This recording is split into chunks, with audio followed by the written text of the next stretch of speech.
for a short while. But although the absence was only short, it was long enough for those of us who inhabit this side of the building to miss the jazz notes that sometimes float through the early or the late evening here at Stias. Now, those notes come from the piano that Max very generously donated to Stias. You see, Max saw very early on that we are a family here at Stias, and a family needs a piano to gather around, because a piano is not just a piano, it's a beacon, it's a symbol of the togetherness that we all experience here at Stias. And I also want you to know that Max is a serious musician. As a young man, he actually made a living as a musician for about 4 years, recording albums and making live performances, etc. But luckily for the discipline of political science, he found his way to Stockholm, where he did a BA, a master's degree, and then a PhD, which he received in 2015, with a thesis entitled The Politics of Legal Challenges to Pornography, Canada, Sweden, and the United States. So after his PhD, he went off to visiting positions at Harvard and Michigan Law School, or the University of Michigan, for 2 years, and then back to an appointment at Stockholm, where he rose to be assistant professor, and then in 2022, he moved to Halmstad University, where he is at present. Now, just very quickly, Max at home, his wife is a psychologist. She works at Karolinska, where his eldest son has just been admitted to study medicine, or his second son. And his eldest son does advanced engineering degree at Uppsala University, and his younger son is still at school and thinking where to go. Now, just back to Max as a jazz musician. I think the fact that he is a jazz musician chimes perfectly with the improvisation, the creative conversation with peers, one might say the call and response approach of Max's edgy and very daring academic work. So on Tuesday, Christian told us about the difference between theoretical and applied approaches in the hard sciences, but of course we have the same thing in law and in the social sciences.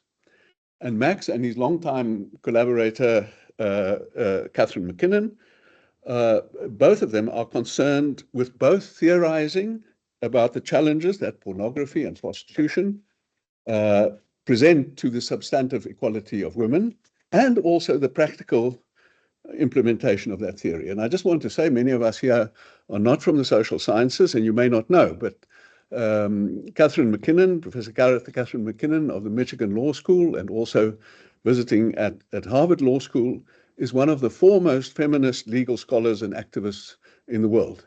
And Max here is the rising star, especially after the publication of his book in 2021, Pornography, the Politics of Legal Challenges. Now, Max publishes in very prestigious journals, like the Harvard Journal of Law and Gender, the Political Research Quarterly, the Michigan Journal of International Law, etc., etc. And he's also a public intellectual. His op-eds have been published in the New York Times, in the Toronto Star, many Swedish newspapers, etc. And he's also consulted by legislative bodies. For instance, he's given presentations to Swedish MPs, to the House of Commons in the UK, to Dutch MPs, and he works on policy initiatives with prostitution survivors and other feminist groups. So today, Max will give us insight into his and Catharine MacKinnon's work, arguing that when governments fully legalize prostitution, they are thereby committing the crime or a crime against humanity as defined in Article 7 of the Rome Statute of the International Criminal Court. Now, this argument is ingenious and it's entirely novel. No one has thought about doing that before, and it really ups the ante by putting the state officials in the firing line. Max, tell us all about it. Thank you very much.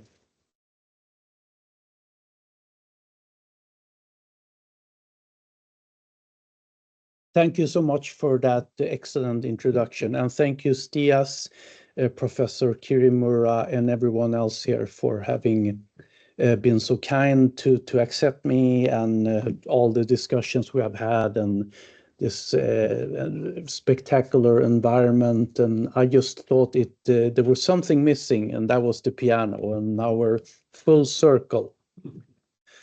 So Professor MacKinnon and I started researching exactly when the pandemic hit in early 2020, and we are now almost finished, as you can see on this list of manuscript, and one has already been accepted for publication in Harvard International Law Journal. So we conclude that the exponential growth of the sex industry in general and the systematic increase of abuse related to the free-for-all environment promoted by states that legalize prostitution in particular give rise to crimes against humanity. And these atrocities also shock the consciousness of humanity. The first four of these images from left to right are from Germany. So in the first one, you see so-called Verrichtungsboxen, that is legal prostitution, and they are called sex boxes in English, where Johns, that is the buyers, they're called the Johns. They park their cars and buy people for sex. The second image is a signpost for a legal zone of street prostitution. And the third image shows a prostituted person's caravan at the truck stop on Eiffeltor near Cologne. And the fourth image shows one of the well-known German high-story building brothel chains, Pascha, which is regarded as a middle-tier venue in the industry. And its founder served 23 months in prison for tax evasion a few years ago. And the fifth image is taken from Thailand's many red light districts, in this case likely Pattaya or Bangkok. And the sixth image of the green bedroom is from a Bangladeshi brothel, and they are legally allowed to operate in Bangladesh, but illegal child prostitution is rampant and no one is enforcing the law efficiently. And that is also a common scenario in New Zealand, which has repeatedly been chastised by the US State Department, among others, for failing to prevent child prostitution within their ostensibly legal sex industry. So legalizing prostitution or decriminalizing it across the board is increasingly considered and aggressively promoted around the world, as if eliminating all criminal penalties for selling and buying people for sexual use will reduce or avoid its well-documented harms to those bought and sold. Now, decriminalization and legalization both occur against a backdrop of prior criminalization, such that removing a criminal sanction for an act makes that act no longer a crime, hence legal. So New Zealand supposedly illustrates the decriminalized freer model, while Germany the supposedly legalized, more regulated one. And the distinction between these two models is, however, often overdrawn and misleading, because few, if any, modern states that eliminate criminal penalties for prostitution do so without any regulations.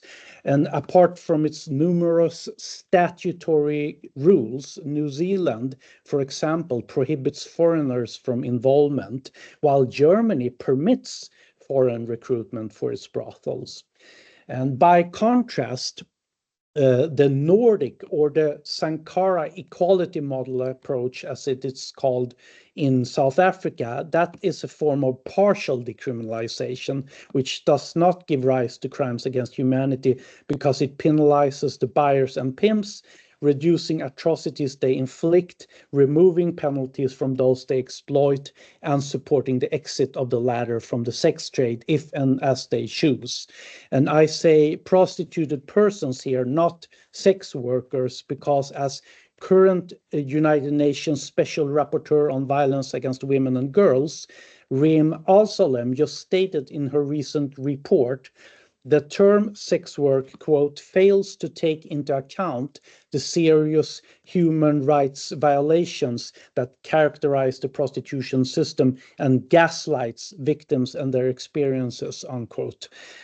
Based on research that no one questions, not even pro-legalization activists, it is clear that a majority of people in prostitution are subordinated and disadvantaged based on one or more legally recognized grounds of discrimination, such as age, gender, race, ethnicity, mental health, or prior sexual abuse, which is massive among a majority of people in prostitution.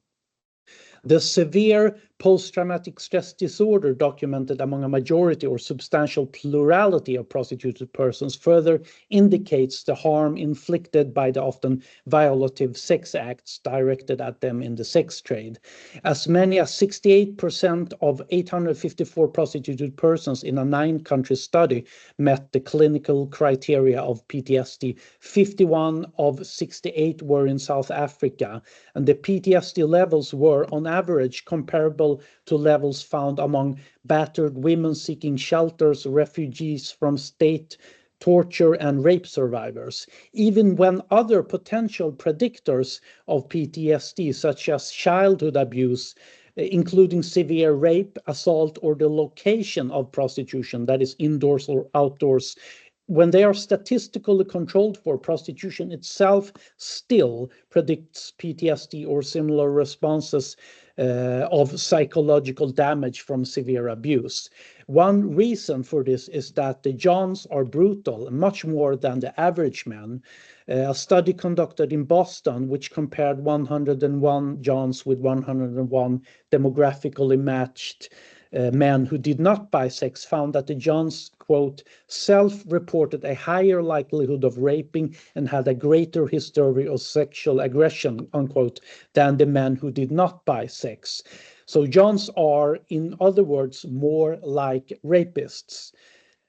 Perhaps it is not a coincidence then that when asked, 79% of 110 Johns in Scotland and 48% of 113 Johns in Chicago admitted to buying prostituted sex acts for which they felt uncomfortable asking their partners, or sex acts their partners refused to perform, such as oral sex, anal sex, and sadism and masochism, sex that they could otherwise only access by committing a felony. The Johns in Boston were also significantly more likely to having been arrested than the men who did not buy sex for crimes that included felonies, misdemeanors, crimes associated with violence against women, assaults, crimes with weapons, crimes against authority, burglaries, and substance abuse-related crimes. Even within the group of sex purchasers, those who had bought sex more often than 30 times were significantly more likely than those who had bought sex fewer times to have been subject to a restraining order. 45% versus 15%, and officially charged with a crime of violence against women. 26% versus 10%. So this is the population that is set loose against prostituted women in particular, and with third parties profiting from it when prostitution is legalized. The vicious exploitation in prostitution and sex trafficking of indigenous women of various native nations in what is now called the United States of America, even where laws purport to make such violation illegal, further illustrate the vicious exploitative nature of prostitution. Now, you know, the context in the United States, it's settler colonialism and genocidal acts and policies that have resulted in extreme poverty, disproportionate incarceration, and deprivation of law enforcement, education, and housing. native women, according to native scholars Christine Stark and Eileen Houdon, quote, exist in a revolving door of homelessness, domestic violence, rape, abduction, stalking, sexual exploitation, and torture in prostitution and sex trafficking, unquote. Investigating Minnesota in particular, they found prostitution and sex trafficking of native women and youth to be institutionalized in Duluth, where, quote, multiple sources state that native women, teenage girls and boys and babies have been brought and sold on the ships, unquote. Note that age verification is notoriously difficult to ascertain in the legal sex industry, and legalization would thus implicitly grant virtually all these arrangements the official seal of approval. For example, the United States Department found legalized prostitution in New Zealand failed to prevent, prosecute, and protect those victimized by human trafficking. As early as 2010, New Zealand was cited as, quote, a source country for underage girls subjected to trafficking in persons, specifically forced prostitution, unquote. Child trafficking victims were found engaging in prostitution illegally in brothels, and other teenage girls who engaged in prostitution on the streets were, quote, closely controlled by local gangs, unquote. Yet the New Zealand government, quote, made little discernible progress in its anti-trafficking law enforcement efforts during the past year, the State Department said, and they did not have a comprehensive anti-trafficking law and did not arrest or prosecute any trafficker offenders under the trafficking law, except for one man prosecuted for 2 child trafficking related offenses.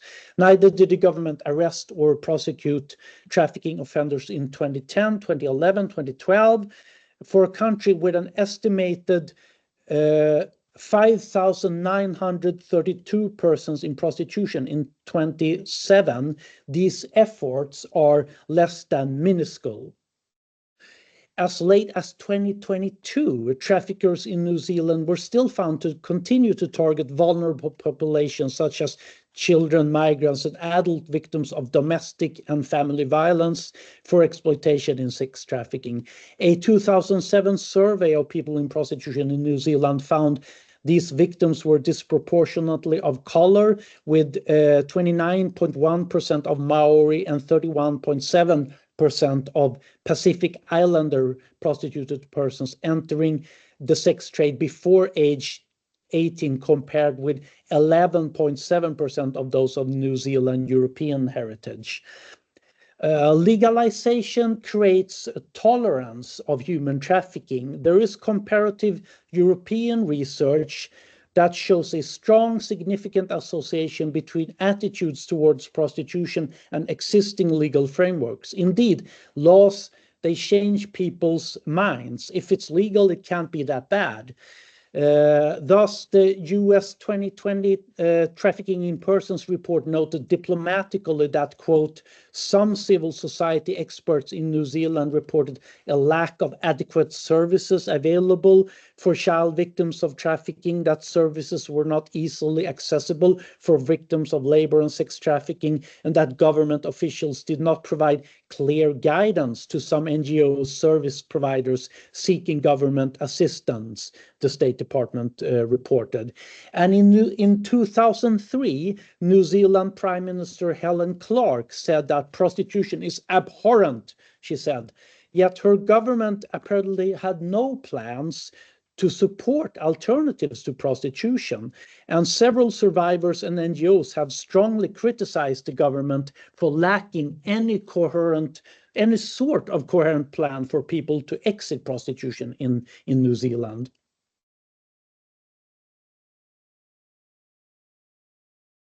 In the Parliament of the Republic of South Africa, former Minister of Justice, Mr. Ronald Lamola, he tabled a bill in December 2022 that would repeal essentially all prohibitions, regulations, and protections surrounding prostitution. Currently, persons living on the earnings of someone else's prostitution in South Africa, whether in the form of pimping, brothel owning, or other means of exploitation, they commit crimes.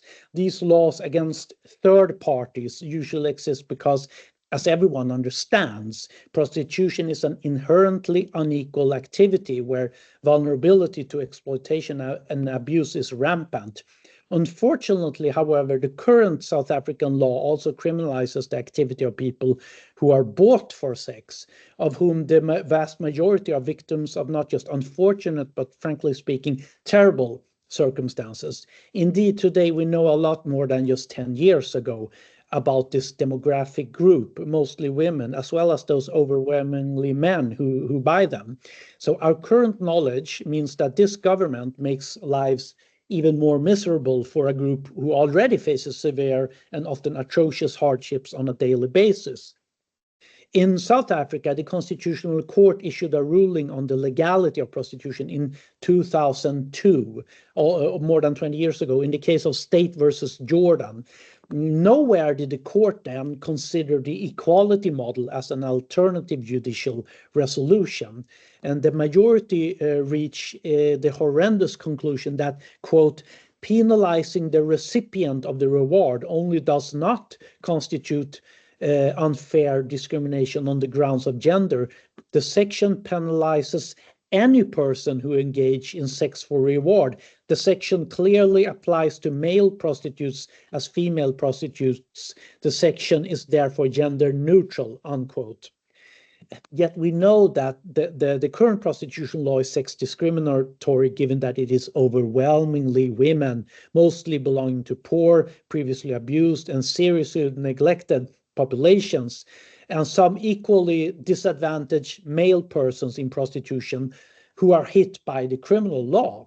And the law discriminates against this population, doubly oppressing them for being abused, exploited, and taken advantage of by ruthless predators instead of lifting them up. So the majority's reasoning in State versus Jordan is egregiously wrong. By contrast, the dissenters, Justices Kate O'Regan and Albie Sachs, found that criminalizing the prostituted persons only, as effectively done by the law enforcement's refusal to target the users, was sex discriminatory. They explained, quote, to suggest, as the law and the majority do, that women may be targeted for prosecutions because they are merchants of sex and not patrons is to turn the real-life sociological situation upside down, unquote. Furthermore, they said that although, quote, selling sex represents an opportunity for women to earn money, it only happens within the framework of deeply structured sexist and patriarchal patterns of social life, unquote. Still, in other places in this opinion of the dissenters, they stated that, quote, although prostitutes do constitute a vulnerable group, this is due in some part to their own conduct, unquote. No, again, this latter position is ignorant of the facts of prostitution. No one freely decides to expose themselves to so much violent abuse as to have similar levels of PTSD as treatment-seeking Vietnam War veterans, rape, domestic abuse, or state-organized torture victims. Prostitution, it's not equivalent to a low-status job. People who work at McDonald's or who clean public restrooms, they do not develop similar levels of PTSD because of their jobs. However, the dissenters in State versus Jordan explicitly repudiated the majority. Quote, it is not clear why the state should criminalize primarily the conduct of the prostitute and not that of the client, they said. And the dissent does not, however, speak to our contemporaneous issue of whether only the Johns should be penalized as the equality model. All that said, Section 9, subsection 2 of South Africa's Bill of Rights states that, quote, to promote achievement of equality, legislative and other measures designed to protect or advance persons or categories of persons disadvantaged by unfair discrimination may be taken, unquote. So the equality model could be legislated on the basis that it promotes gender equality by penalizing the person who takes advantage of someone else's disadvantage and promotes the disadvantaged persons with the means for exit, preferably collected in whole or in part from the buyer's fines or damage awards. That means making these two parties more equal in economic, social, and legal terms. A large body of evidence, much of it published by legalized regimes themselves, however, shows that the legalization does not improve the situations of people in prostitution. It definitely does not make them more equal. Quite the contrary, it pushes them deeper into the abyss. The German federal government concluded already in 2007 that legalization in 2002 had, quote, not been able to make actual measurable improvements to prostitutes' social protection, unquote, nor did it improve working conditions, prostitutes' means for leaving prostitution, or reduced crime. New Zealand's Ministry of Justice already in 2008 found no indications that violence in prostitution decreased, while acknowledging that some foreigners were prostituted despite prohibition of foreign recruitment, noting that these persons were vulnerable to exploitation. Yet not a single prosecution of sex trafficking had been brought to date. A European parliamentary briefing paper in 2014 was, quote, alarmed by persistent abuses and the presence of organized crimes in the prostitution sector, into which it is estimated that between 60 to 70% of the women are forced by criminal groups, they said. And in the Netherlands, sex trafficking occurs frequently in licensed and unlicensed prostitution in the Netherlands. Thus, Dutch criminologists in 2014 found that human trafficking, quote, still thrives behind the legal facade of regulated prostitution. Last summer, Der Spiegel, Germany's premier weekly newspaper, wrote that not far from the labor court, women sit in legal so-called drive-in sex boxes, you know, the ones I showed you initially, and they were smelling like feces and urine. A woman had just given a John a blowjob for 20 euros, but the drug addicts would do it for 5 euros, she said. And the woman said she was saving for a house for herself and her 6-year-old son. But at some point, the time will come when we in Germany will be ashamed of what we have done to these young women from Eastern Europe, said Leni Broimeyer, who was a Bundestag MP for the Social Democratic Party. And she believed it was the slave trade of our time. Crimes against humanity under international law means a list of recognized acts, quote, committed as part of a widespread or systematic attack directed against any civilian population where there is knowledge of the attack. The ICC's policy requirement, which is absent under customary law, entails that the attack must be, quote, committed pursuant to or in furtherance of a state or organizational policy to commit such an attack, unquote. However, the policy, quote, need not be explicitly defined or formalized, but it may be inferred from the situation on the ground, as expressed by ICC Trial Chamber 2 in Katanga in 2014, in which the requirements for sexual slavery as a crime against humanity were found. The Rome Statute, quote, does not require that a formal design exist, since explicitly advanced motivations are ultimately of little importance, unquote. This is not an exercise in legal name calling. Political leaders and policymakers can be held responsible for crimes against humanity without even personally having committed the acts themselves. Numerous chambers of the ICC have also embraced the position articulated in the elements of crime, which allows that these acts need not constitute a military attack.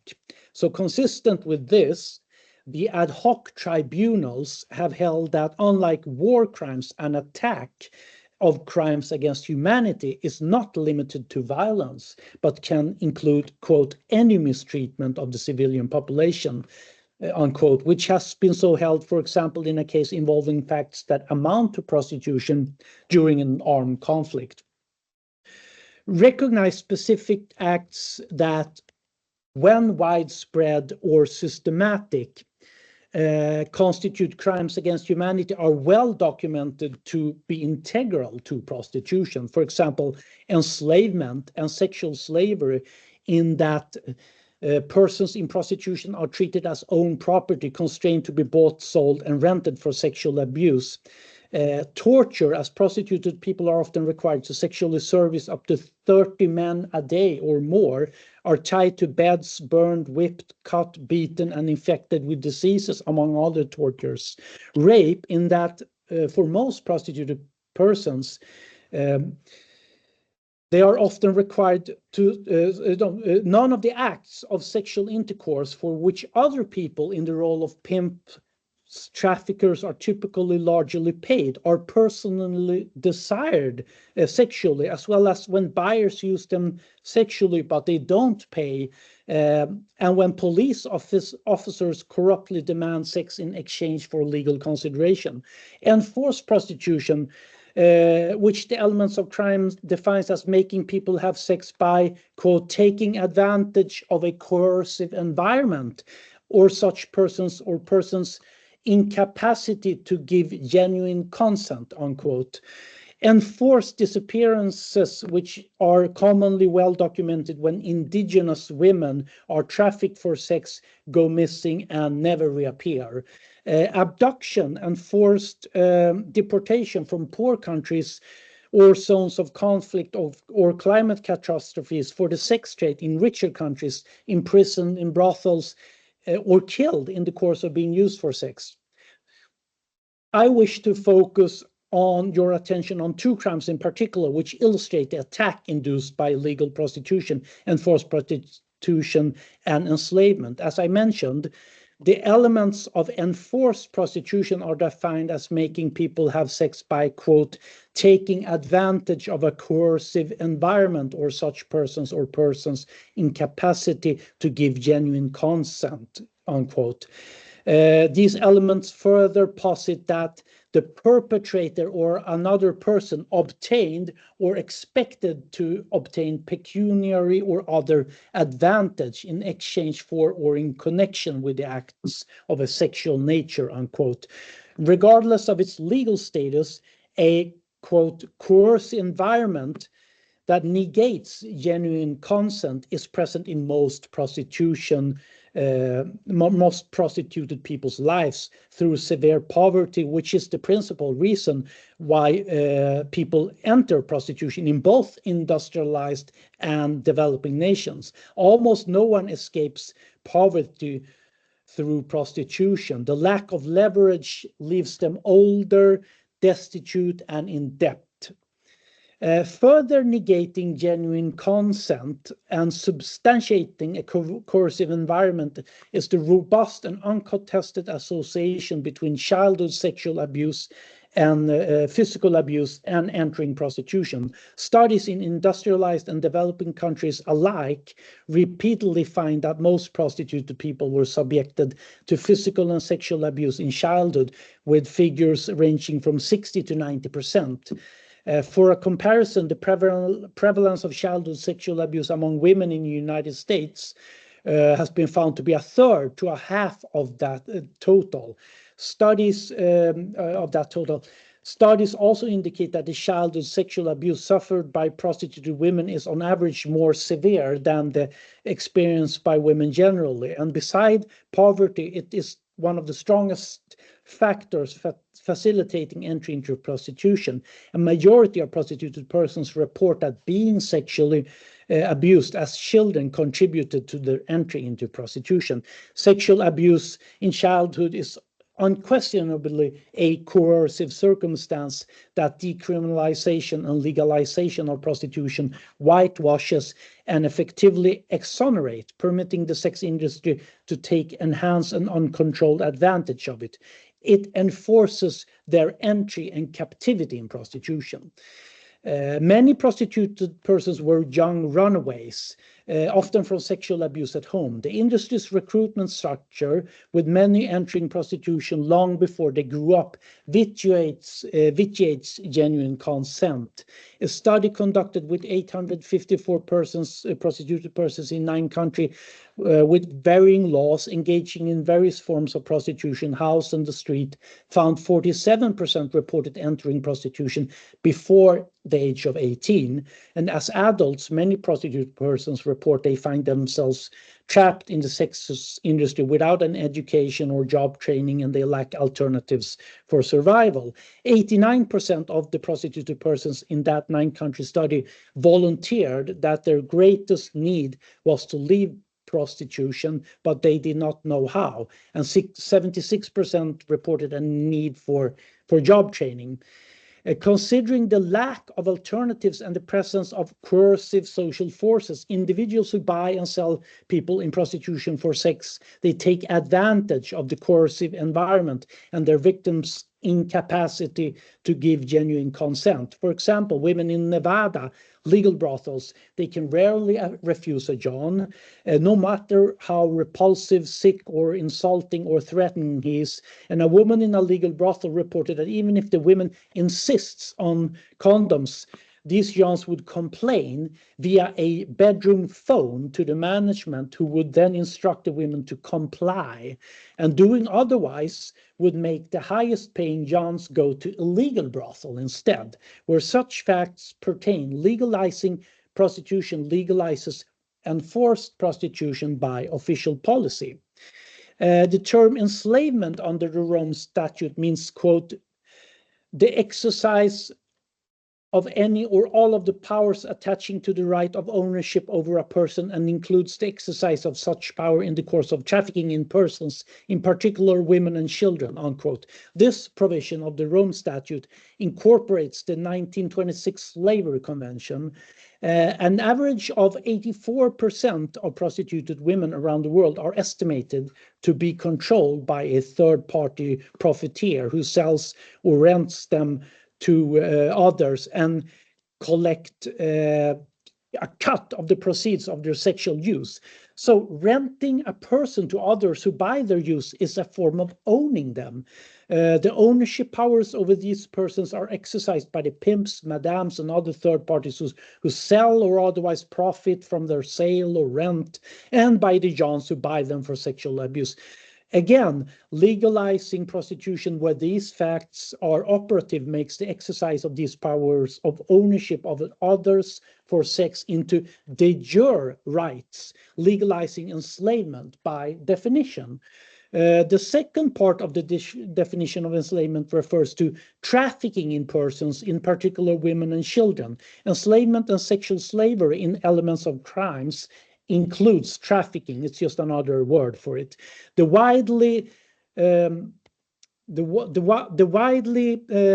ratified Palermo Protocol with 182 current parties provide an agreed upon legal binding international definition of trafficking. The definition includes, among other things, the abuse of power or of a position of vulnerability for the purpose of exploitation of the prostitution of another by any third party.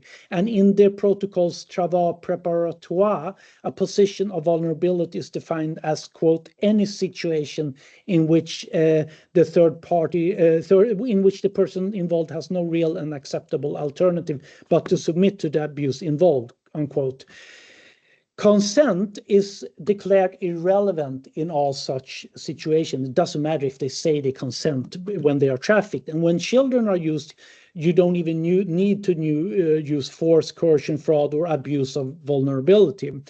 So given the empirical evidence that an overwhelming majority of prostituted persons are pimped, enter prostitution in childhood, want to escape, but they cannot, prostitution entails trafficking where such facts are shown, which is most of the time.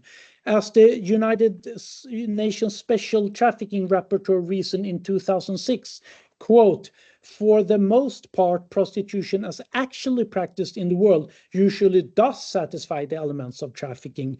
It is rare that one finds a case in which the path to prostitution and or a person's experiences within prostitution do not involve, at the very least, an abuse of power or an abuse of vulnerability. Power and vulnerability in this context must be understood to include power disparities based on gender, race, ethnicity, and poverty. Put simply, the road to prostitution and the life within the life is rarely one marked by empowerment or adequate options, the rapporteur said.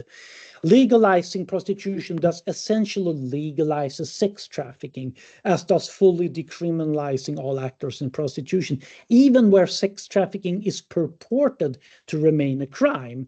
As a judge of the Ontario Superior Court of Justice in Canada put the point, when various people challenged Canada's equality model law with the argument that it conflated sex work with trafficking, quote, I find that the attempt by these applicants to separate sex work and human trafficking is artificial and unrealistic, considering the strong evidence to support Parliament's view that they often go together, unquote. So legalization's usual regulations of prostitution, far from softening their impact, evidence also shows exacerbates its harmful effect on the prostitute, that is enslaved prostitution. The ICC Trial Chamber 6 in Tanganda in 2019 echoes other chambers in stating that widespread is to be understood to mean that the attack is large-scale in nature and targeted at a large number of persons. Once the crimes endemic to prostitution are exposed, the dramatic increase in the number of prostituted persons and acts of prostitution produced by legalizations means an increase in those crimes, a widespread and systematic attack against a civilian population, for example, by enforced prostitution, enslavement, and other related crimes against humanity. Empirically, prostitution multiplies exponentially in legalized environments, compared with the Nordic model, producing what is overwhelmingly a widespread attack on civilians. For example, Sweden, which in 1999 passed the first equality law, saw a 5 times decrease of prostituted women, both on the streets and indoor, in less than 10 years, while prostitution increased exponentially everywhere. Germany, for example, which legalized prostitution in 2002, including of foreign persons, saw that prostitution increased by 3 to 4 times. A 2016 report commissioned by the European Commission estimated that Germany had roughly 30 times more people in prostitution than Sweden per capita. The Netherlands, which legalized in October 2020, prohibited procurement of foreigners, had only 8 times more prostituted people per capita than Sweden. In New Zealand, the 2008 Prostitution Law Committee estimated about 8 times more per capita than Sweden's. But debunking data manipulation, however, one study based on New Zealand's census data found that in 2001, prior to decriminalization, 4,272 people were engaged in prostitution. 5 to 7 months after decriminalization in 2003, this number increased by 38.9% to 5,932 per capita. This figure meant that New Zealand had roughly 23 times more prostituted women in 2003 than Sweden's roughly 600 women in 2007. And by any estimate, these differences in prostitution population sizes are massive. And it's not only these countries. The same goes for Denmark, Norway, other countries when you compare it to Sweden. Exacerbating the situation after legalization, the incomes of prostituted persons in Germany counterintuitively decline dramatically, meaning their daily quotas of servicing Johns, which are known to be more brutal than other men, would have to increase for the prostituted people to survive economically. And that the reason for this is there was an influx of prostituted persons from other countries, especially Eastern Europe, because legalization is a magnet for traffickers, and that contributed to increasing competition and reduced earnings. And the demand intensified at this point for more harmful sex, producing flat rates at brothels that afforded unlimited time for sexual use, in some instances for sex of any kind. Anal, unprotected, and so-called gangbangs were prominent among these lists of flat rates. And similar developments have been reported in New Zealand. Horrifically predictable, at least 85 completed and 49 attempted murders of prostitution persons have been reported in Germany. Most of them are women and committed by purchasers or other people in the prostitution environment from legalization in 2002 to April 2023. Several murders have also been reported in New Zealand's prostitution context since decriminalization. But by contrast, although women were murdered in Sweden before 1999, no person has been murdered there in or around prostitution since.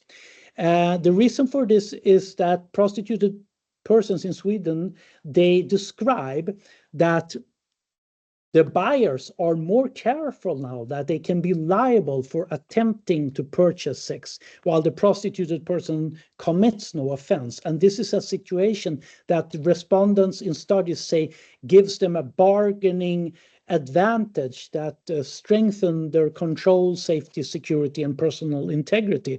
Sweden's sex buyers even pay 2 or 3 times the amount they have to pay in legalized prostitution in Europe, where the brothels or legal pimps, they also subtract their cuts from the prostituted person's income.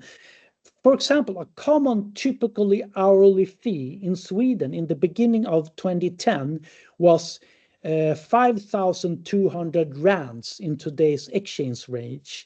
Contrast that with the Dutch Research and Documentation Center reported at the same time in the Netherlands, namely that 3/4 of the women prostituted in windows in Amsterdam, they averaged 43 hours of prostitution per week.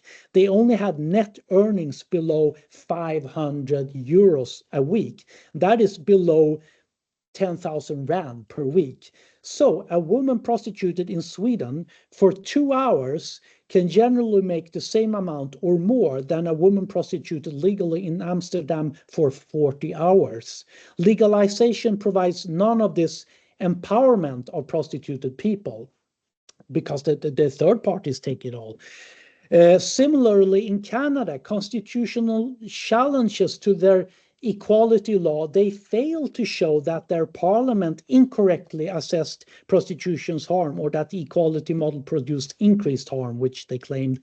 One litigation found 54 murders of prostituted persons, 20 of whom were indigenous 5 years before the law, but 35 murders of prostituted persons, and 7 of which were indigenous 5 years after the law. And the latter period included an increase of Canadian homicides from 2,745 to 3,229, while, quote, the number of injuries reported by sex workers also declined. So the evidence from Sweden and Canada speaks against misinformation promulgated by the pro-brothel lobby everywhere, even in South Africa, where they incorrectly allege that Swedish prostitution occurs in insecure locations with more dangerous Johns. It also speaks against people in South Africa, India, and other major middle-income countries like Brazil or Argentina, where it is said that they cannot afford the equality model. Yet in legalized prostitutions, the pimps and brothel owners, they will take most of the profits, just like the compradors, while prostituted women will still have to accept unsafe sex, unwanted pregnancies, expensive abortions or adoptions, PTSD treatment, HIV treatment, suicidal problems, and real suicide. And then their children, they will suffer when they suffer, and their grandchildren will be burdened by this intergenerational harm of prostitution. No one has yet to estimate the real costs to the society because of prostitution. I have a student who's actually doing that work right now. However, based on the evidence we already have in abundance from countries with the equality model compared to legalized prostitution, it is likely that the cost of legal prostitution will be astronomically for South Africa if implemented. 2 years ago, this is my last slide, nothing more. 2 years ago, Professor Leila Nadia Sadat, she was a special advisor to the ICC prosecutor on crimes against humanity. She wrote that, quote, because crimes against humanity occur in peacetime as well as during armed conflict, addressing them through prevention and punishment can play a key role in staunching an atrocity cascade before it descends into unstoppable conflict and overwhelming criminality, unquote. Legalized prostitution induces a cascade of atrocities against poor, intersectionally discriminated, marginalized, or otherwise victimized civilians. Legalized prostitution is a crime against humanity. Thank you.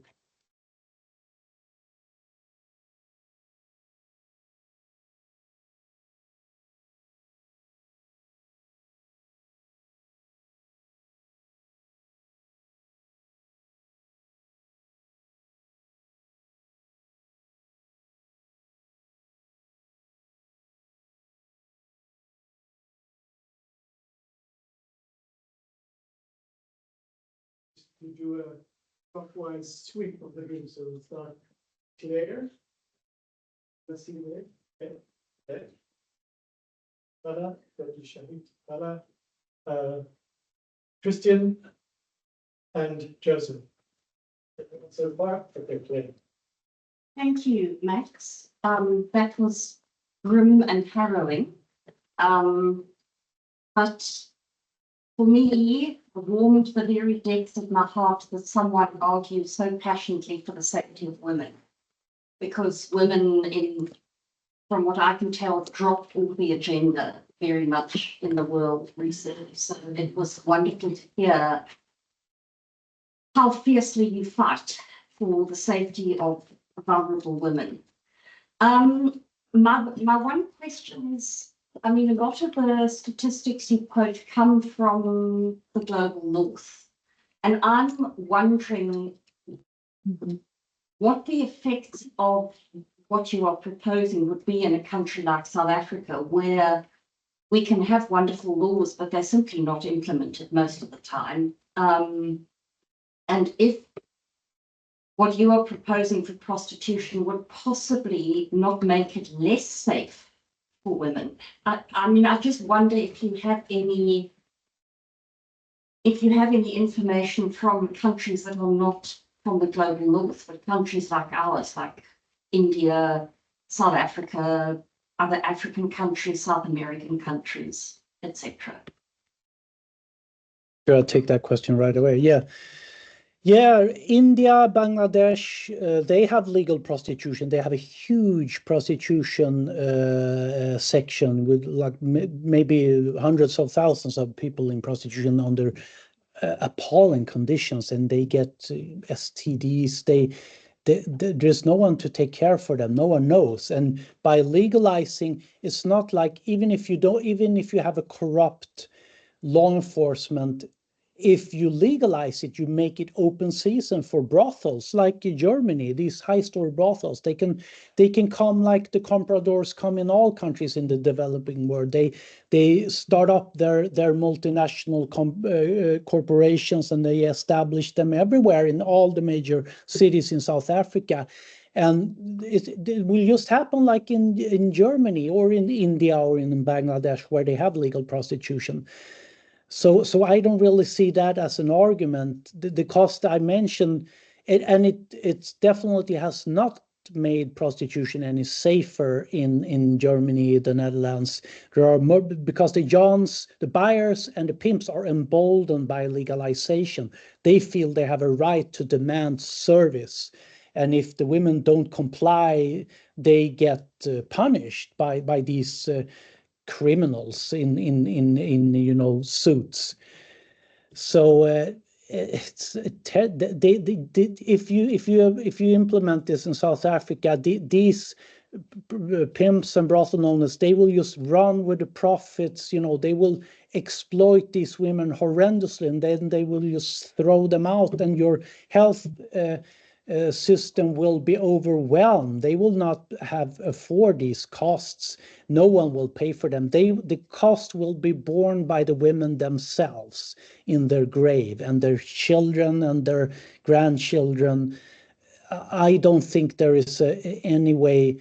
You haven't seen anywhere near what will happen if you legalize it, even if your law enforcement is currently not enforcing the laws. There's corruption in the law enforcement. If the women at least have a right, they can report someone. The Johns feel afraid, even if the report is not always acted upon diligently. And also, I think the Johns, if they can afford to pay for prostitution today in South Africa, they can afford to pay the fines or the damage awards that could be funneled directly into exit programs and job training. So the government doesn't really have to pay for that, because these are men running around with too much money in their pockets. Like other people in South Africa have a lot. There is a lot of money. You don't have high taxes here. You have a lot of wealth in the country. You have a lot of land that's used by foreign companies, or where the profits are put in foreign bank accounts, or it's not taxed. I mean, so I think there's a lot of ways to compensate for a law like this, which honestly doesn't really concern a large population in a whole. If South Africa has 55 million people, there are not, maybe there are 100 or 200,000 women in prostitution, and that will reduce if you apply a law like this. So that's my argument.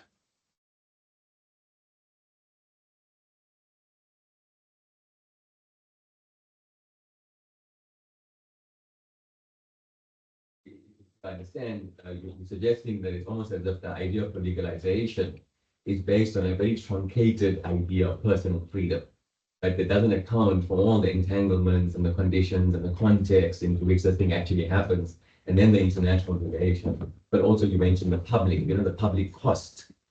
And so I was wondering about this, which made me think of of something that happened, for example, during COVID lockdown. So we had a situation in South Africa where alcohol and cigarettes became banned. And what emerged was a whole lot of black markets. But what was also interesting is that from people who work in hospitals, for example, when alcohol is reduced, its availability, the emergency departments in South African public hospitals immediately drop down. And the same thing with something like smoking, So this was something, again, which was decried by well-meaning individualists, again, for kind of a Stalinism, which they thought was going to take over all the freedoms. But on the other hand, which is obviously just their own concerns, right? But what was interesting is that nobody actually considers the kind of entangled effects on public health, on various other kinds of things. But then the other extreme of that is a complete moral policing. So anyway, I guess it's just a comment or question, like, if we were to adopt this approach, or is there something specific, or are you saying there's something which I would also accept? I'm just wondering, but other kinds of, the effect of freedom, regulation, on questions of public health, policy, budget, etc. And yeah. Yeah, I think your perception of the legalization, people who advocate for that, it's not that they are ignorant of the constraints of women in prostitution. They just think that if they are abused, battered, exploited, and get diseases, or they are robbed, it's their choice. We are not supposed to dictate about it. So it's not like they are not true liberals, because a liberal would, I don't know how you can even define a true liberal, but what I'm saying is that they do recognize it. And then their argument has been that, but even if it is this bad, legalization will make it better, because it will give them some sort of empowerment to negotiate prices, something. But what we are saying here with our research we have done on this in multiple countries and literature review is that, people in prostitution, they don't have that upper hand. If you just legalize it, you make other more powerful actors like brothel, and you make these they have the social advantages, the power and the connections with law enforcement, but the only thing they get with the Nordic model is that they get the law on their side. So suddenly they have a leverage, they can report them. So we shouldn't create a straw man here. The people who advocate for decriminalization, it's not that they don't recognize these horrible things. It's just that they think it will be better if you legalize it. So I don't know if that's a sufficient answer. Moral policing, that's liberalism, to accuse my position I'm a political scientist. I teach, political theory. So I always analyze your argument is liberalism. When you accuse me of moral policing, you're adopting the real liberal that, it doesn't matter what the evidence shows. It doesn't matter if it's bad. It doesn't matter even if legalization makes things worse. Even if it makes things worse, we should not moralize. But that's not how society is today. No government is a true liberal government that does not in some way try to engineer a society that is more humane, equal. South African constitution, substantive equality, promote equality, promote dignity. I mean, a society that doesn't have those things in their constitution, that's a horrible, Wild West. That's my answer to yeah. Thank you.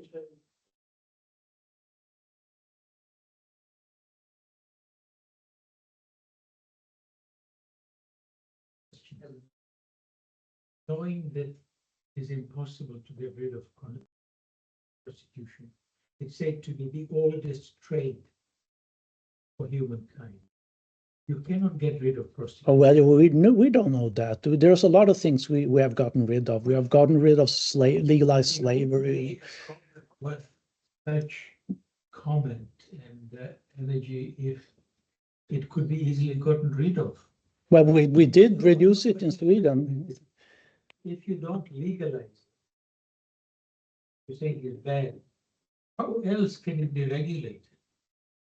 I don't agree with your premise that we cannot get rid of it. Sweden has reduced prostitution by 5 times. They could do an even better job if they had if the law was better enforced, and if they have a civil component that awarded damage awards from the Johns, that would deter them a lot. So I don't agree with that at all. We see in countries with legal prostitution increases 30 times. Germany had 30 times more per capita than Sweden.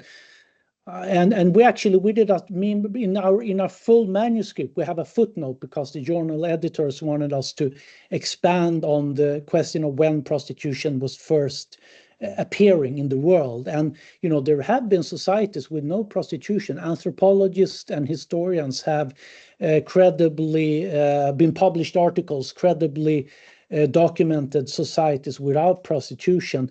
Many people think that historians and anthropologists believe that prostitution started to occur with agriculture, with a surplus of value when people were using money.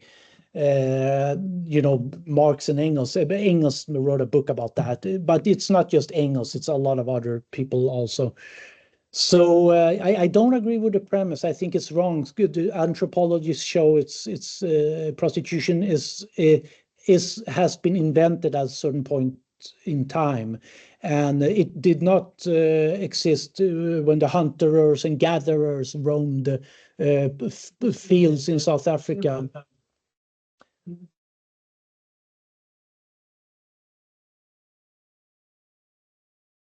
Yeah, but a lot of things that happen in the biblical ages are banned and do not exist nowadays. Legalized slavery. Many countries abolished the death sentence. Diseases, antibiotics, socialism, communism, things change, and we show in our article that we have reduced prostitution a lot. I'm not saying we will I'm not saying we can eradicate it completely within 30 years, but you know, we make progress. I think it's a dangerous worldview to believe that certain atrocities are impossible to eradicate.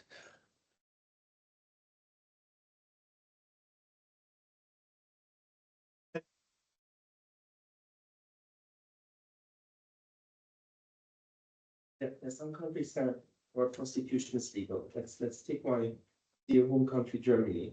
I'm unemployed, and I apply to McDonald's, and I don't get a job, and I am applying for a job to work as a cleaner, and I don't get a job. And there is of course an agency that helps me to find the work. So then I will one day be approached and say, well, Christian, if you can't find a job, we have this wonderful proposition for you for €1 per hour job. Which we would want you to do, prostitution. I've never heard this before. That doesn't happen. So that to me that implies that it's legally allowed prostitution, but there's definitely a moral bias against it. So how is my dear home country justifying this, and other countries? How is one justifying this double standard?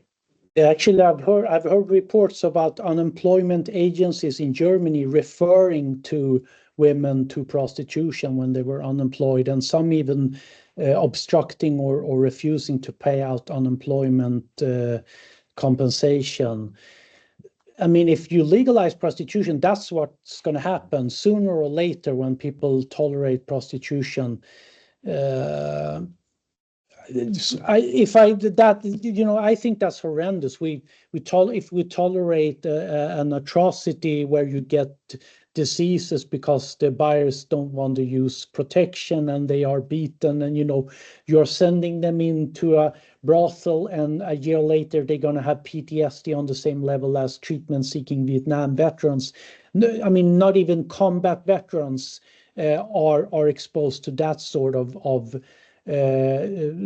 without a huge amount of agencies trying to rehabilitate them into society. So that's my view on what they're doing in Germany and other countries. I guess your question was, how are they justifying it? Well, when they are justifying it the same way as they are doing in New Zealand and the Netherlands. There are lobbyists who say they speak for women in prostitution, sex workers organizations. And many of them today get funds from Open Society Foundation, because Open Society Foundation have decided a policy 10 years ago that they will give money to scholars, journalists, and activists and organizations who explicitly advocate for legal prostitution. and they don't give funds for anyone who opposes it. So, you know, these foundations exist and these lobbyists exist, and they massively approach the government officials saying, if you legalize it, it will become much better. People have a legal income and they will get social security and, you know, fairy tales. And then even the German government itself acknowledges that this has not happened. It hasn't improved the situation a iota. But to get the parliamentarians, many of whom made these decisions, to make them change their mind and, you know, acknowledge that what they did was wrong, that's very difficult. So I don't really have a better answer than that's what happens.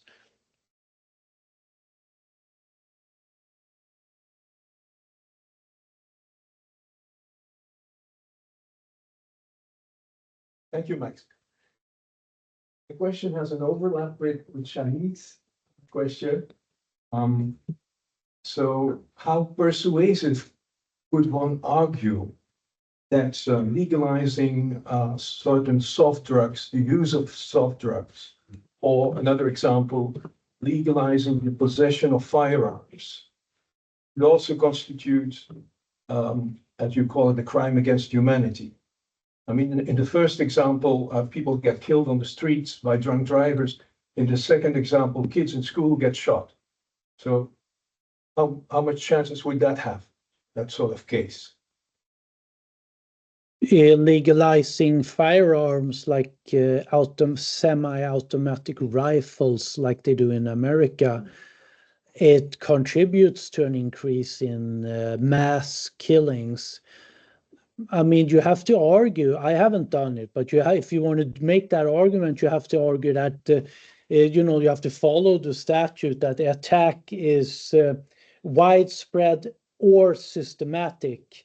And, you know, the courts, the chambers in the ICC have said that widespread has to be a substantial amount. And they have mentioned, you know, hundreds of murders in some cases where they talk about armed conflicts. They have mentioned, you know, a case where I don't recall exactly, but I remember the numbers, like approximately, you know, there was a campaign by someone in some country and 200 or 300 people died within 4 months. That was regarded as a widespread campaign against a civilian population. Yeah, I mean, I'm not making this argument, but you can go and write a paper about that, of course, and say, you know, try to cite all these and say, you know, by government is legalizing the people, any civilian who doesn't have military training and who's not, you know, who's not been being done a psychological evaluation to given weapons of mass destruction, you have a case, but I'm not going to say whether it's right or wrong. But I see your argument there. We write in our paper that this new Rome Statute has only existed for 25 years, and it's an expansion joint, meaning that you could put a lot of things into these words and this legislative, the pronunciations in the legislative history and the case, the jurisprudence that has evolved in the ICC and the ad hoc tribunals. And of course, someone will probably write a paper. When we have our paper published, maybe someone will refer to it.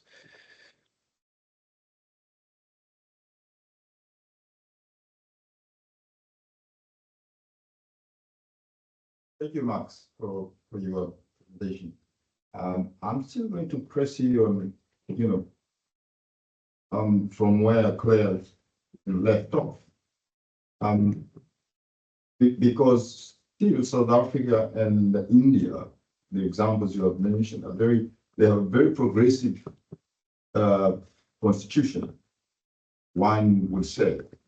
And I know that you know, if you were to look at many sub-Saharan countries, many African countries, there are specific challenges there. And I want I wonder, and this is general comment and probably and partly, question that what would happen in a country where the police are in the pockets of a particular group or section of people?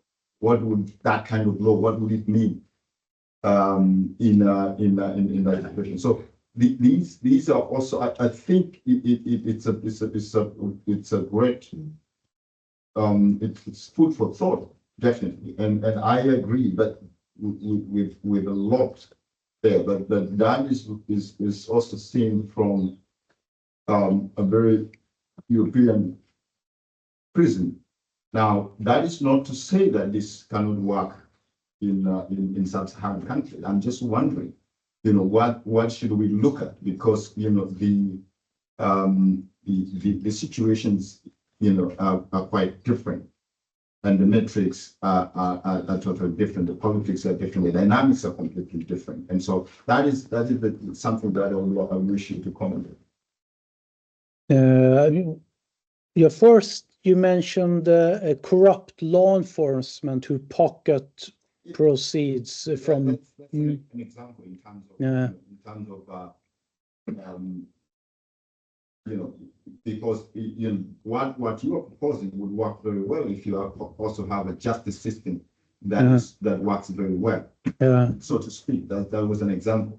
When you have a judicial system that works well, then you can police that. Yeah, so those are the examples that is. But I think I had part of that question earlier, and as I recall, our discussion here was that if you make it legal, you make it even more easy for these people to control and regulate the industry, and they could still, the police could look the other way when there is, like they do apparently in New Zealand, where there is child prostitution in legal brothels, or in Germany, where there are women exploited from former Eastern Europe horrendously, and in the Netherlands.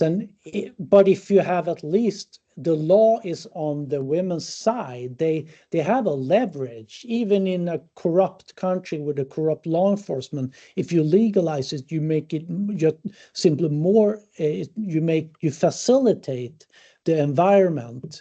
And there are certainly a number of corrupt law enforcement in countries with legal prostitution, and they are not doing anything there. So that is, I think there is a point in having a law that at least provides the power to the people who needs it to make them more equal, and which will have some leverage, even if it's not perfect. And the other thing is, South Africa has a lot of resources. South Africa is almost like a industrial, like a global north. It's just that you haven't made up your mind how you are going to distribute these resources. So I mean, that's your problem. I think it's I leave that up to South Africans. I think this is not a big section of the public budget we're talking about, people in prostitution. It's not like a redistribution of land or intergenerational poverty. That's is a much bigger thing to address. I don't know if I did provide you enough response.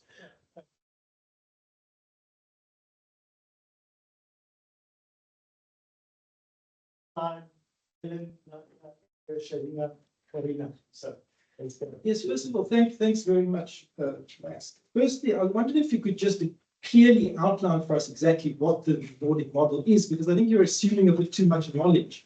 I think it would help us a little bit more with this discussion.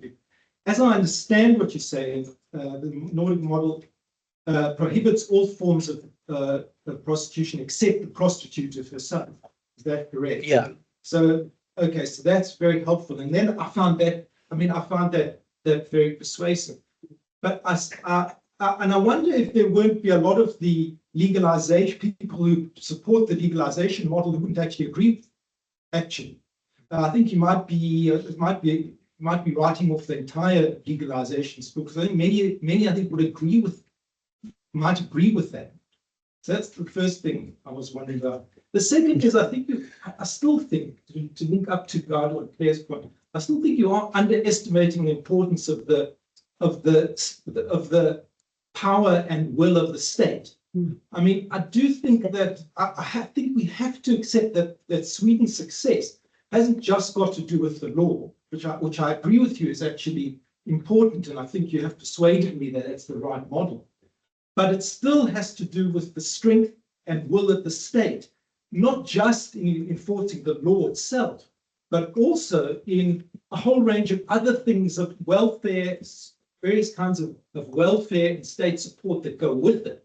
Welfare support for the unemployed, various kinds of other kinds of welfare support that go with it. So, I think that those two, if you could just sort of clarify this. But the model has been applied in France and Canada also, and they see the same results in a briefer term. Has it been applied in a country with a poor? No. Okay, you've got an example of this being applied. Not yet. Not yet. But you don't have an example either. So you don't have an example of, legal, and we do have examples of legalization in Bangladesh and India, and we have a lot of countries, Thailand, horrendous. They have women who are kidnapped from Middle East and sent to Thailand, to brothels, legal brothels. And they are so afraid of their pimps that they don't report them, they don't go outside. Some of them are killed or, tortured. And that's legal in Thailand. And I would say that's an example. So that's your example, what will happen in South Africa if you legalize it. You will move closer to the Thai, Bangladesh, India, those countries. Yeah, but do you want to go there? Do you want to become the brothel of Africa? That's will happen. South Africa, a country with big, high-rise building, which are now hosting legal brothels. Everyone who has any dime to spend in South Africa would just fly down to on a like weekends, and that's what's going to happen if you legalize prostitution. You're going to get branded as the Thailand of Africa.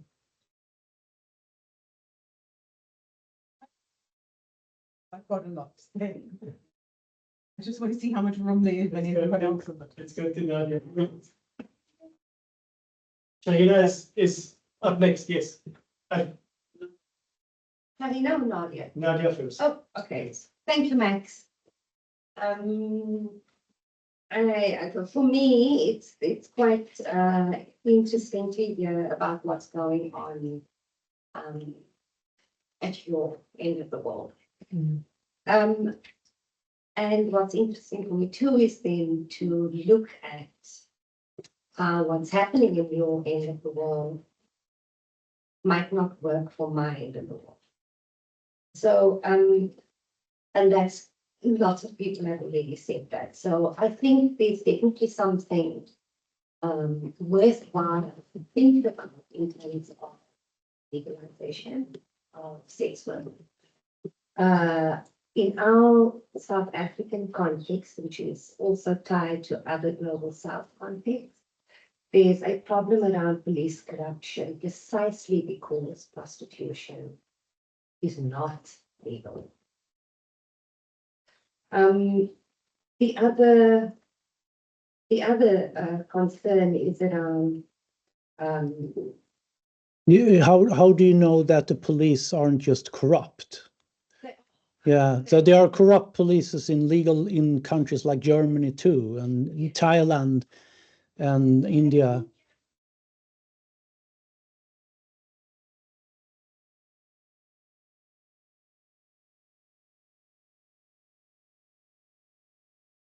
But if you have a law that makes it a crime for the John to buy and the women commit no crime and they can report it, they have all rights on their side. You can even take fines from the sex buyers and give it to the women. Damage awards, we have proposed that in our paper, damage awards from the Johns. That means that even if the police are corrupt and if they will not enforce this law, even if there is like a per mil or 2% chance that for a Jan that he could be reported and liable to pay tens of thousands of rand in compensation. That will make most Jan think twice, and that's what's happened in Sweden and Canada and France. So I would still argue against, I would say that even if the police are corrupt, changing the law could make a difference, and it could make a difference in how the sex buyers behave.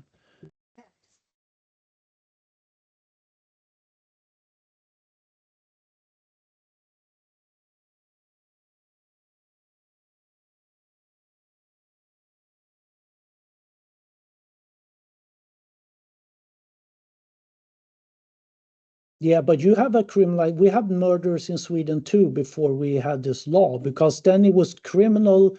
No, it was as a partial legalization. They had like, they criminalized brothels and they decriminalized, on the street prostitution. So it's not exactly the same, but they had murders, and they had murders in Germany. But immediately when the new law was passed, Johns were much more afraid, and that's what we are seeing in Canada also, even if they still have some murders there. So I mean, it's I'm not saying your model is right. I'm definitely not.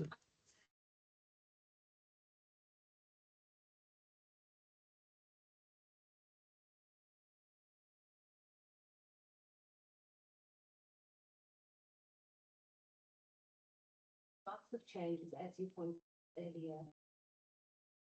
What countries and states have been able to change.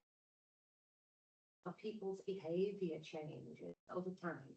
Laws often change before behaviors.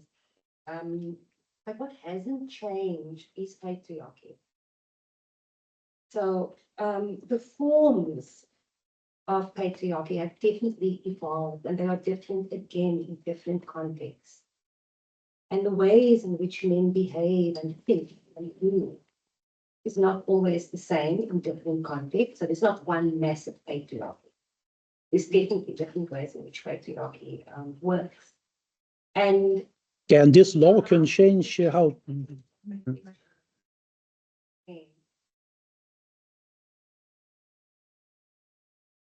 I don't even expect you to answer this, because I think that it takes a lot of thought to answer this kind of question. What do we do instead if we are saying we shouldn't legalize sex work? Are we saying that sex work shouldn't exist? Are we saying because there's a market for it everywhere in the world and it's tied to patriarchy? So how are we then? We need to change patriarchy then. But how are we going to do that? Because prostitution doesn't just exist out of thin air. It's there because there's a need for it. And that need is located within various kinds of patriarchal forms globally. There's a need for it. I mean, the general demand, the need, there is most men don't buy people in prostitution. It's still, it's less than half, much less than half. Even in countries with legal prostitution, it's still like 10 or 20% at most that has ever bought someone for sex.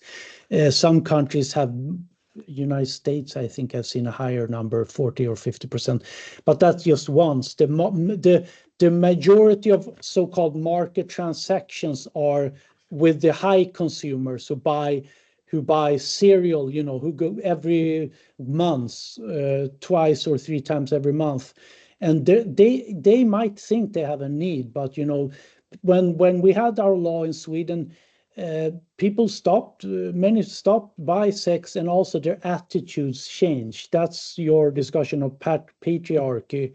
How do we change patriarchy? Yeah, with laws like this, if we invoke the South African and other countries' constitutional obligation for the government and the people to promote equality and lift people up. We apply a law like this, the equality model, and that's how we change patriarchy. It's not going to happen overnight, but it definitely has. The track record of this law in the countries it has been implemented so far shows that it's in some ways people change their attitudes. It's even in Sweden recently, a week ago, a journalist was expelled from a radio interview, thrown out because he was talking positively about legal prostitution in Denmark, you know. That's he couldn't say that. I mean, 20 years ago, he would just have been kept talking and talking, no one would have interrupted him. So attitudes change, and patriarchy is not a monolith. You don't have to change everything at once. I mean, the women's fight for equality has, progressed slowly, but still significantly over the years. So yes, I agree with you that you have to be context sensitive, but then I also think about the brothels in Thailand. That's also context. You have a context similar to those countries to some extent. So I mean, if you go legalization, you have that context as well. So your argument that we should consider context and consider local situations, everything that happens locally also happens somewhere else. And you just have to look at these countries and see what will happen if you legalize it. So even if you have a point there, I don't think your point does not necessarily say what you seem to want to say to me, that I should be careful.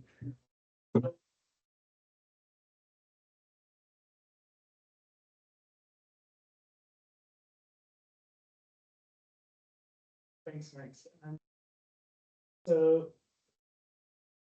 On the issue of decriminalization, right? So your data set is clearly, you're looking at data on violence, the experience of sex workers or prostitutes, and you're looking at legal or regulatory system, right? That's your data set. We are legal scholars. We don't have one data set. We haven't done a survey. We have done a literature review and sex work source of data for you. Interviews, focus groups, whatever the case might be. Because a lot of the decriminalization is not just for protection. There's a broader argument that there can be control of the businesses by sex workers themselves. So you can change the ownership model, and that seems to be beyond your frame. Because your assumption is that decriminalization, in terms of how you present what you're talking. So I'm just asking whether that is something that you've engaged with, and whether the perspective of sex workers themselves is something that feature in the analysis at all, or whether you, on the basis of the quantitative data that you map, discount the perspective of sex workers themselves. So that's the first question. The second issue touches on this question of patriarchy and broader cultural norms. So there seems to me to be sort of a very particular sexual morality that underpins a lot of what you're talking about. And I'm not so sure we are settled about what is the sexual norms and parameters that is a good one, and that is a reference point for society. Obviously, violence is clearly a red line. But before you get to violence, there's questions about sexual health and sexual understanding in cultures that's embedded. To disconnect this particular phenomena of a sort of poorly understood, badly regulated, and extremely extortionist industry from the broader set of social questions about sexual mores and sexual cultures in the society and how that evolves, intersected with patriarchy, but intersected with many other things as well. I think that there's the kind of, I think that's why there's sort of such a deep discomfort with a lot of people in terms of the rhetorical style that you take in your talk, because you flag the blatant violence and extortion as the sort of moral reference point.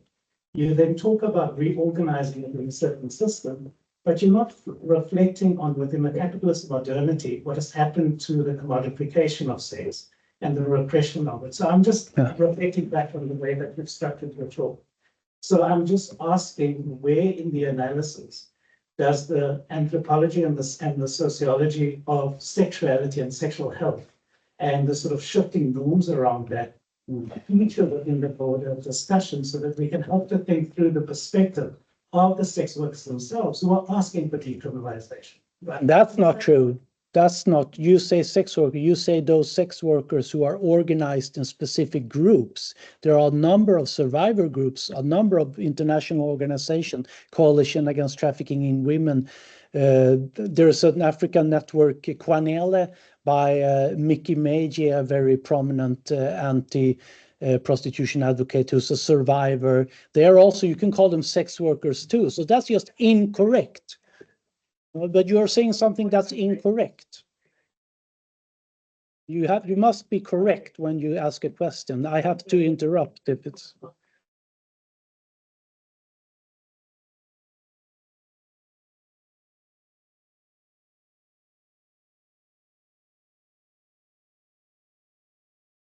I'm just referring, so that was just where I wanted to finish that question. Of course, any movement, social movements, is going to be extreme heterogeneity and variety and so forth. But I was just picking up on the one flare that you mentioned in your talk about that particular body of work that has been supported and where that comes from. So yeah, so those are just some reflections and questions. Thanks.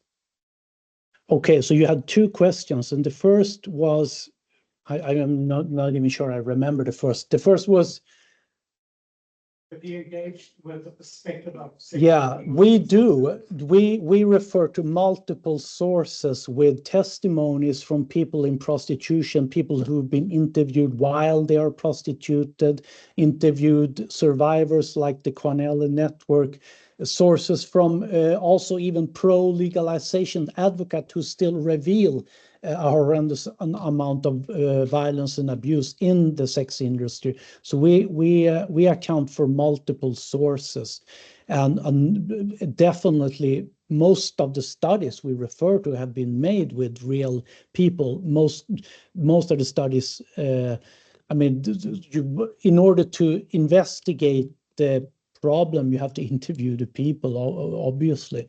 So definitely we have and so the first question was, so that's and the second question was sexual health and morality. I don't think this is a moral issue. Moral is about what you view as good or bad. Politics or law is about facts and what politicians have decided. And politicians in hundreds of countries have decided that they should be part of the, not 100, they should be part of the ICC. The crimes against humanity was something invented even around the Second World War II. We have these laws, we have to follow them. Enforced prostitution, enslavement are very well defined, precise, and with little ambiguity. And sex trafficking is defined in the Palermo Protocol. That's law, and we have to follow it. We cannot say, well, we think that prostitution is good for sexual health and there might be a need for it. It doesn't matter. It's sex trafficking when a person's position of vulnerability is abused and that person has no real and acceptable alternative, or when someone's consent is not genuine, or someone is taking advantage of that person's coercive situation. That's the law. That's not morality. We have countries, United Nations, governments have all reached that conclusion. We are just saying that they must follow it. That's my argument. I don't know what you're saying.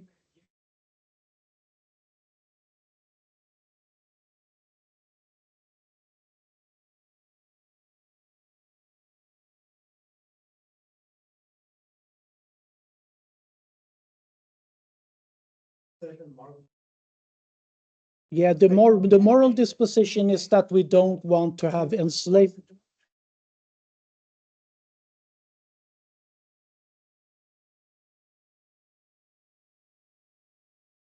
Well, if you frame it that way, that everything has a moral dimension, I would see that, well, the morals of this crimes against humanity is that we don't want people to take advantage of someone's coercive situation, and all that's the morals. It's not more complicated than that. Yeah.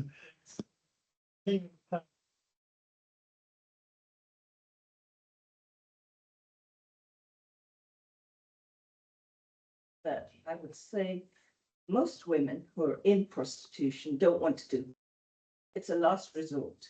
And there are kids in Gaza who are prostituting themselves because they have no other options at the moment. Scandinavia has got an amazing welfare system. So they've actually got a safety net. They have free healthcare, free education, free this, free that, and free everything else. Many countries in developing countries, middle income, low income countries, don't have the safety net.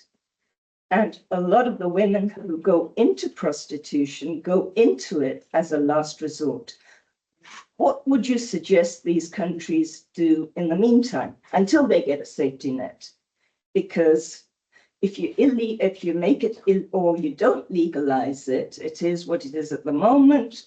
You're basically penalizing women or men who have no other options, they think, and they probably don't have any other options. This is a fact. Yeah, but I will. Safety net first. You could say this is coercive as well. The fact that they don't have food, they don't have money, this is coercive as well. But Yeah, but if you legalize it, the society will have to pay a lot of more cost with these harms that are documented, and no one will pay it. The women's will pay most of it themselves when they suffer. What I suggest is that if South Africa, for example, adopt a law like this, they would take the fines from the Johns and put it in the women's hands. South Africa is a pretty rich country. You could have you could have social welfare here. There are people with money here. There are for I'm talking about really, really poor people who just women who have kids. in other countries. You're talking about, okay. Okay, but what are you suggesting that we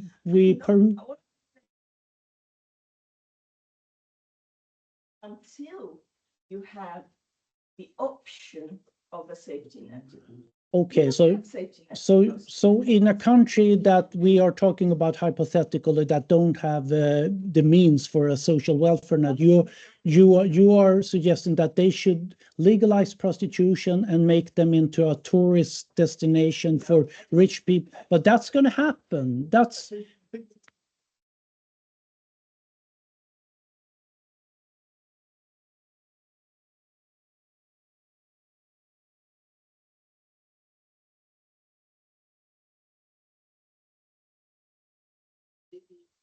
feelings around the topic. My question, I'm afraid, is a similar one to what has been raised before, and I just want you to help me think through this. So, in the context of South Africa, we've got a couple of givens, and let me point to three. We've got demand for prostitution as a given, and that demand will be there, as Nadia has pointed out, as long as patriarchy remains firmly intact. I don't agree with that. That's what I've been telling. It's not.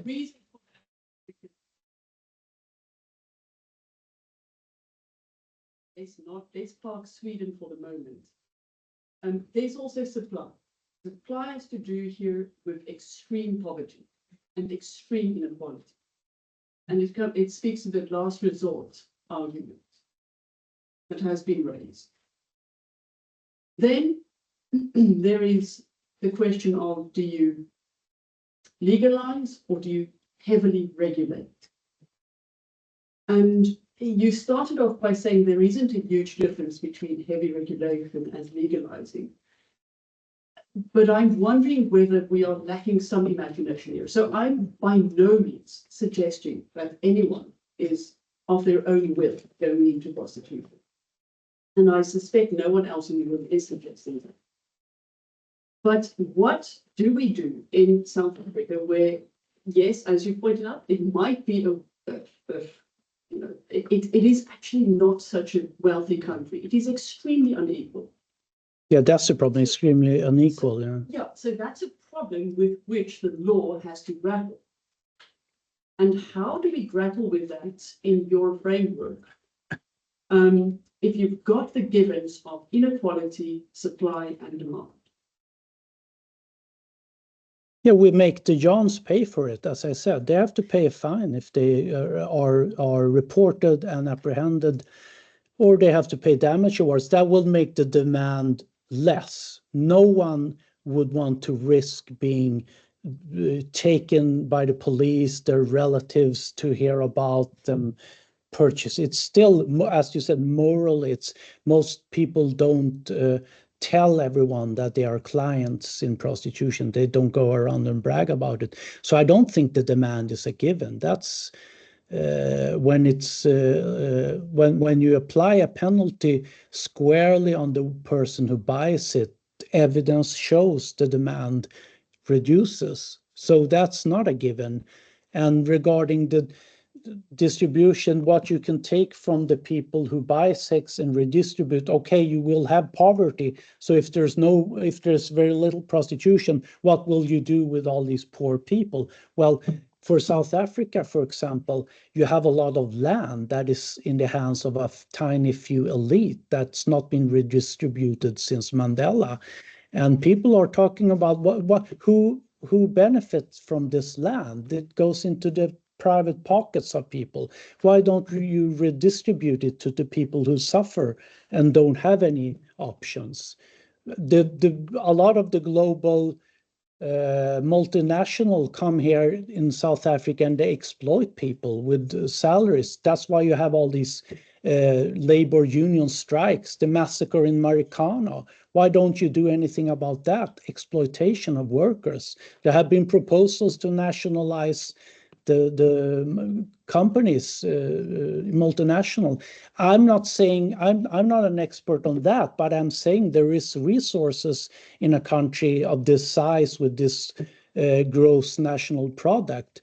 It's just a lack of vision to say that, oh, we have so much poverty, so we are going to legalize prostitution in this context. And I'm trying to be context sensitive here because I'm acknowledging the context of great disparities in wealth and the possibility to distribute some of that wealth to the most poor people.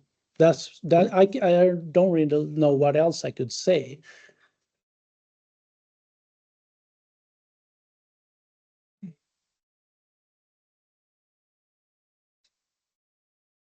My instinct is to say something that will comforting and that will calm myself down, because I, having spent so much of my career working in the field of sexual violence, means that you and I have actually had hugely overlapping research areas. I've studied human trafficking, I've studied child rape, God help me. I've studied sexual violence and the enormous amount of sexual violence and coercion that gets involved in the sex trade. So Edgar said a lot of what I wanted to say, and so did you, Nadia, especially about context. And if I have time, I'll come back to the context question, but I wanted to say there is one piece of good news about all of this. I realized as you were talking that according to your definitions, if there's coercion in these industries, that means consent is not present. That means every single one of these acts is an act of rape. Rape is illegal in almost every country. If anywhere it's not illegal. The rape statute is a different. I'm saying that we've got a model we can apply before we start thinking about redistributing land and dissing the Open Foundation, Open Society, or what model are you talking about? We've got a legal model that says this behavior is illegal in a complete. Do you see what I'm saying? In a completely different category of the law. Lawyers, please. The rape law requires usually violence or physical coercion. That's don't take me on this.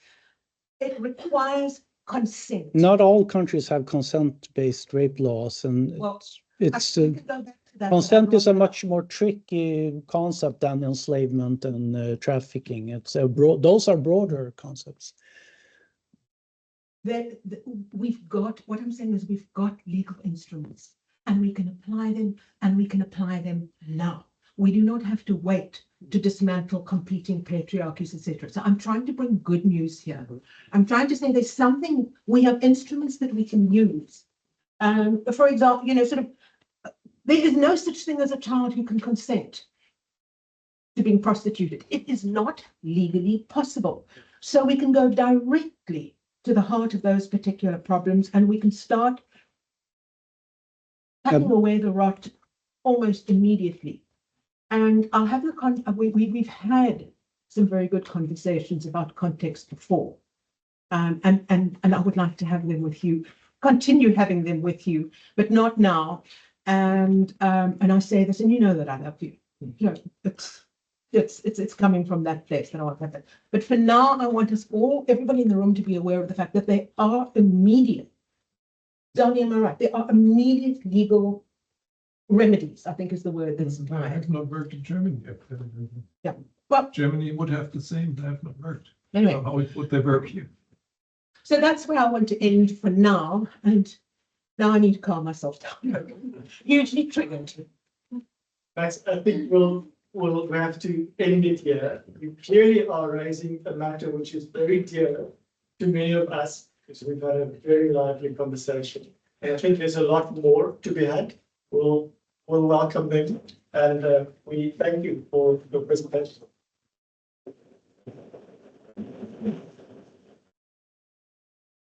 Yes, and we have convinced me. So you don't have the latest picture of the Pasha. Terrible. Oh,